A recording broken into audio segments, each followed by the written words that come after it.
Shalom. All praises to Yahweh, Bahashem, Yehoshai, Bahashem, Harakah, Quadash. Giving double honors to all the elders and the apostles of Great Millstone, and salutes to all the 144,000 elect out there. Alright, coming back at you with a quick one on this signs in the heavens, and it is prophecy. Yeah, exciting crowd witnessed total solar eclipse on April the 6th. April the 8th, 2024. So more signs, and I ain't gonna get all up into this. I just want to show people that are getting excited, the excitement that this stirs up. Because the last one, when we just check it, let's just check some of this. Get rid of that. I did that yesterday. What does the Statue of Liberty in America stand for? Right, because yeah, America's on shaky ground. So that was yesterday's video. America's on shaky ground. Lift up your head, all you elect, your deliverance is near. But today now on some more signs, I wanted to just ask some questions with Google here. When was the last solar eclipse? So the last total solar eclipse was in 2021 and was only visible from America. The period of totality lasted just 1 minute and 55 seconds, according to these people here. The last total solar eclipse visible from North America was in 2017. The last total solar eclipse visible, 2017. The last total solar eclipse was in 2021. So more information, just little things. I just want to just figure out certain other little things. What is the difference between a solar and lunar eclipse? The difference between lunar eclipse and a solar eclipse, the major difference between the two eclipses is in the positioning of the sun, the moon, and the earth.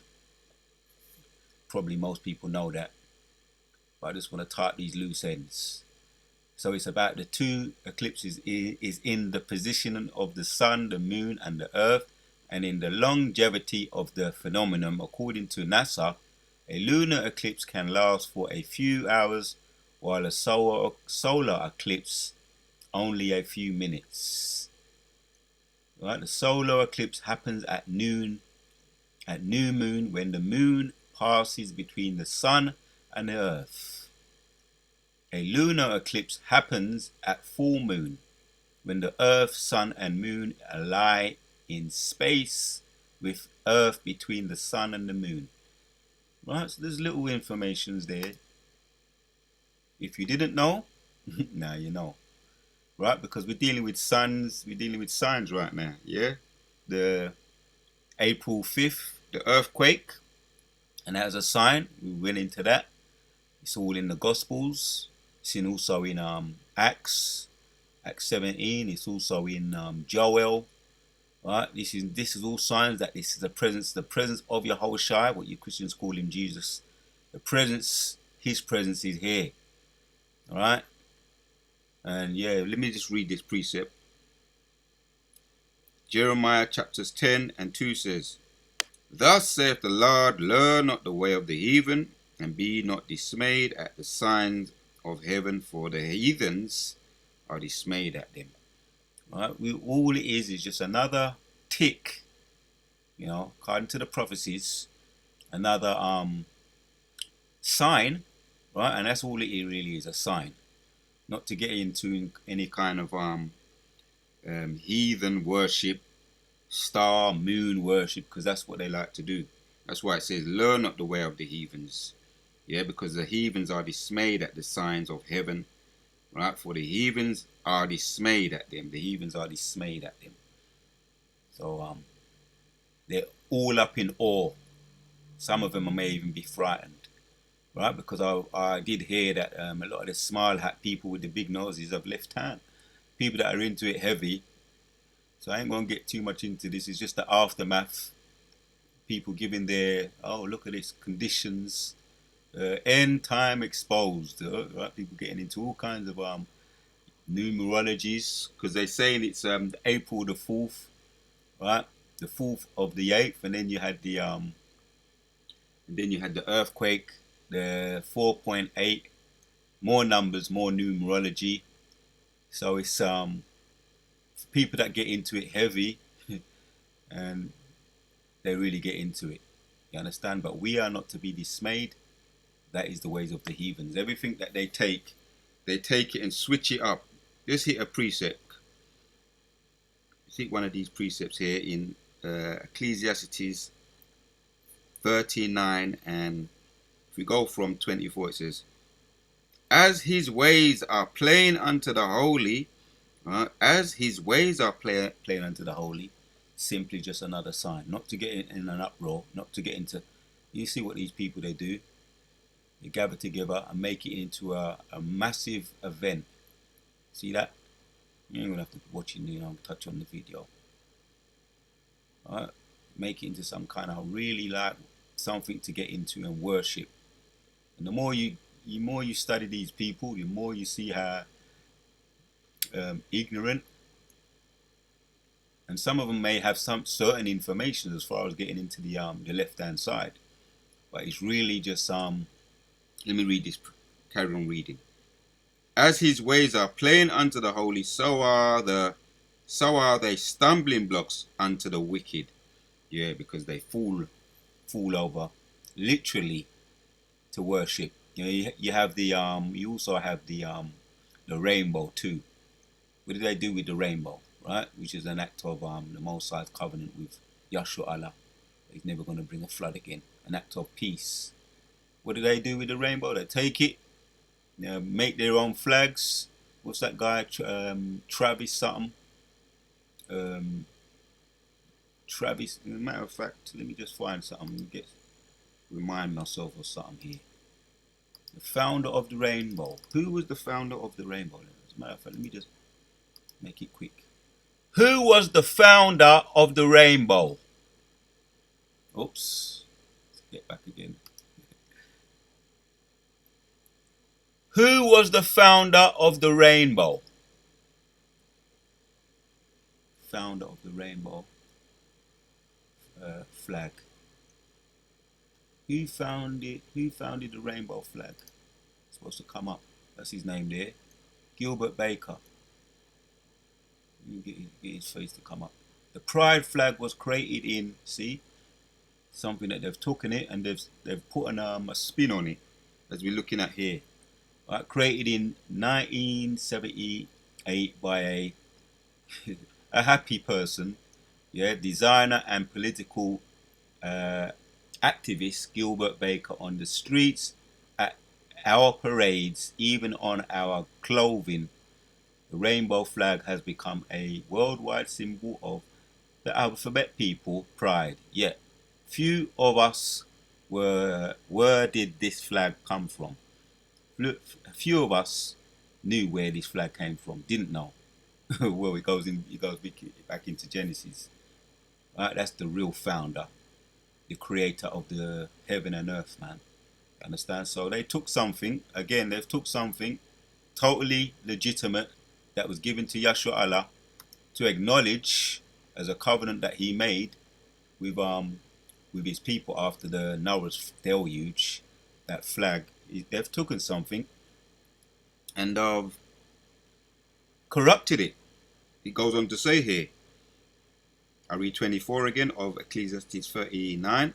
As his ways are plain unto Yahshua Allah the holy, so are they stumbling blocks unto the wicked. For the good, a good thing created from the beginning, so evil things for sinners.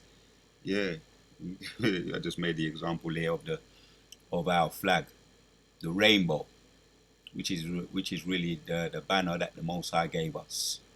Right, the symbolism in that was the covenant that he made with Yahshua Allah. He would never bring a flood around again.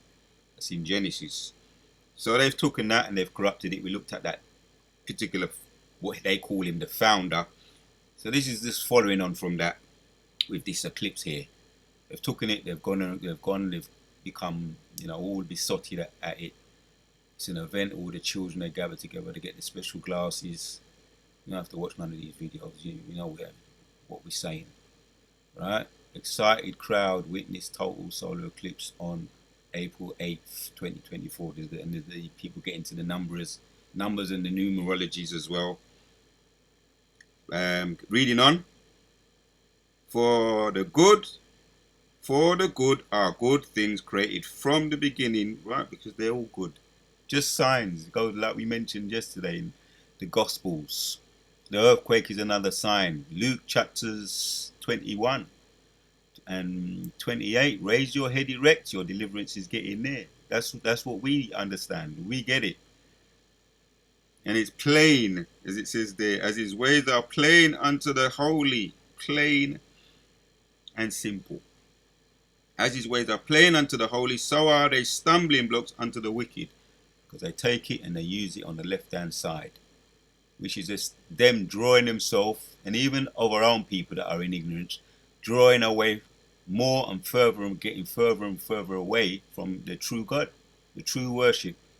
Worshipping the creature and not the creator, as it mentions in Romans. They worship the creature and not the creator. And all the other, you got the southern tribe doing that, and the northern tribe doing that. Because that's what they're known for. A lot of the so-called American Indians, the Gadites, which are the Gadites and the Reubenites in the Bible, worship the creature. They worship the creature and not the creator. So they get into all of that too. That was interviewing some of them. Some of them is saying their side of it. Gets really, what do you call it? The rabbit hole goes deep. So for the good are the good things created from the beginning, so the evil things for sinners. Right, man. So the sinners, they take it and they use it and they're stumbled by it. They're besotted by it. Jeremiah, learn not the ways of the heathens, for they are dismayed. Let's bring out another one. This is in Sirach 33 and 40 says, good is set against evil and life against death, so is the godly against the sinners and the sinners against the godly. Yes, man. Again, they take something, they run with it, they take it, they worship it, worshiping the creature and not the creator. It's him that make the sun, the moon and the stars, but yet they choose in their own ignorance and they're being dismayed, and a lot of it is just sheer rebellion too. They choose to worship his creation. Right, so that's all I wanted to get into. Right, they're saying what they're saying here on this one, prophecy about the eclipse of this April 8th. Right, they're giving their left-hand side testimony. Now, some Christians may, every now and then, they may make certain truths. Make certain truth. Even a broken clock is right twice a day. So let's read this. We're going to end it off once again. As a matter of fact, I'll read it again. Jeremiah 10 and 2 says, thus saith the Lord, learn not the way of the heathen, and be not dismayed at the signs of the heaven, for the heathens are dismayed at them. Right? So that's it, man. That's all I wanted to bring out. We need to understand certain things as well. We went into some of that. What is the difference between the solar and the lunar? The major difference between the two eclipses is in the positioning of the sun and the moon and the earth, and the longevity of the phenomenon. According to NASA, a lunar eclipse can last for a few hours, while a solar eclipse lasts only a few minutes. Right, so that's how we know this was a solar, not a lunar. It's solar. Right, only lasts a couple of minutes. Little things, but interesting information to know. Right, some people may want you to know. Don't be lazy. Look it up. What is the difference between the solar? Once again, a solar eclipse happens at new moon, when the moon passes between the sun and the earth. A lunar eclipse happens at full moon, when the earth, sun and moon lie in space with earth between the sun and the moon. Little information but interesting, right? So that's why we don't get into all of that, right, as we just looked at. We're not learning the ways of the heathen. More reason to raise your head erect, Yashua. Rise, Kwam Yashua in the Hebrew. What? Rise, Israel. More reasons to raise your head erect. More signs in the heavens. And we're not dismayed at them. So shalom until the next one.